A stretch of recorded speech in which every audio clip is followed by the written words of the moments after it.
এই হচ্ছে AGT live 24/7।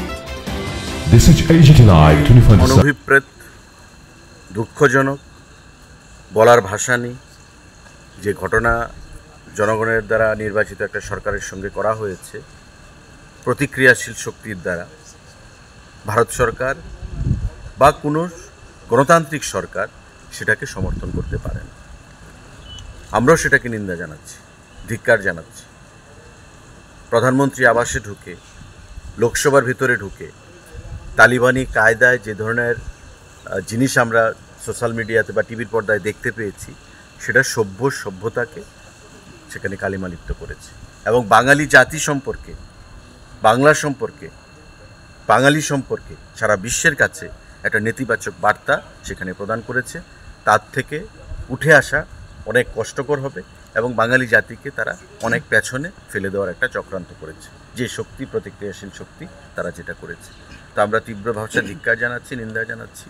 এবং আমাদের দেশের সরকারও বরাবর আমরা চেয়েছি বা আমরা চাই, আমাদের প্রধানমন্ত্রী, আমাদের মুখ্যমন্ত্রী, যে বাংলাদেশ আমাদের নেবারিং কান্ট্রি হলেও কখনো বাংলাদেশকে আমরা কান্ট্রি হিসেবে ভাবি না আলাদা। আমরা ভাবি বাংলাদেশ আমাদের ভাই, আমাদের সংস্কৃতি, আমাদের পারিবারিক লোকজনের মতোই আমরা ভাবি। কারণ আমাদের সংস্কৃতি, আমাদের ভাষা, আমাদের খাদ্য, আমাদের পূর্বপুরুষের যে নারীর টান বাংলাদেশের সঙ্গে, সেটা সবসময় থাকবে, বিগত দিনেও ছিল।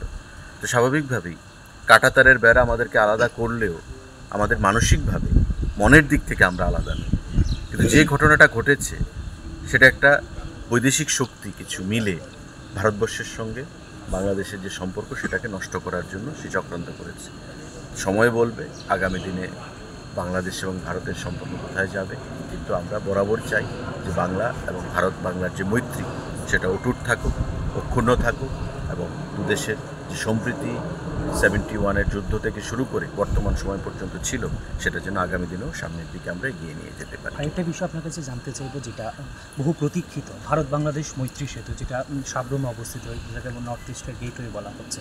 আরেকটা হচ্ছে তোমার আগরতলা আখাউড়া যে রেলপথ, আন্তর্জাতিক যে রেলপথ রয়েছে, এই যে একটা বিষয় রয়েছে, এই গোটা বিষয়টা কি কোনোভাবে কি ভাটা পড়তে পারে? একেবারে দুটো একটা দেশের মধ্যে এখন বাংলাদেশ এতটা উত্তাল, ছাত্র রাজনীতি নিয়ে গোটা বিষয়টা উত্তাল, একেবারে গণভবন থেকে শুরু করে গোটা বিষয়টা আমরা দেখেছি উত্তাল একটা পরিস্থিতি রয়েছে।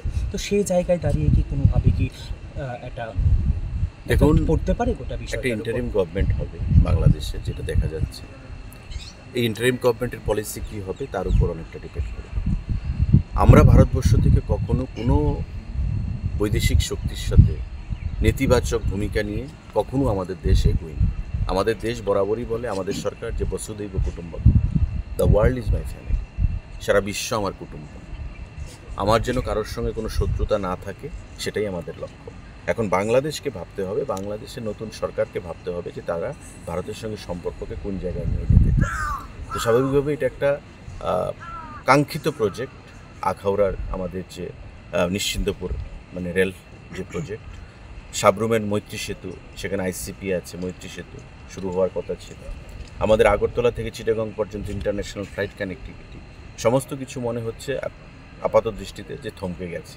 কিন্তু আমার দৃঢ় বিশ্বাস যে দুদেশের সরকার সে বিষয় নিয়ে আন্তরিকভাবে প্রচেষ্টা গ্রহণ করবে এবং আগামী দিনে বাংলাদেশ সরকারের যে নতুন যিনি মুখিয়া হবেন বা ইন্টারিম যে গভর্নমেন্ট, সেটা বিগত সরকারের যে অসম্পূর্ণ কাজগুলো, সেগুলোকে সামনের দিকে এগিয়ে নিয়ে যাবে এবং মানুষের উন্নয়নের জন্য, দেশের উন্নয়নের জন্য যা পদক্ষেপ প্রয়োজনীয়, সেই সমস্ত পদক্ষেপ গ্রহণ করবে।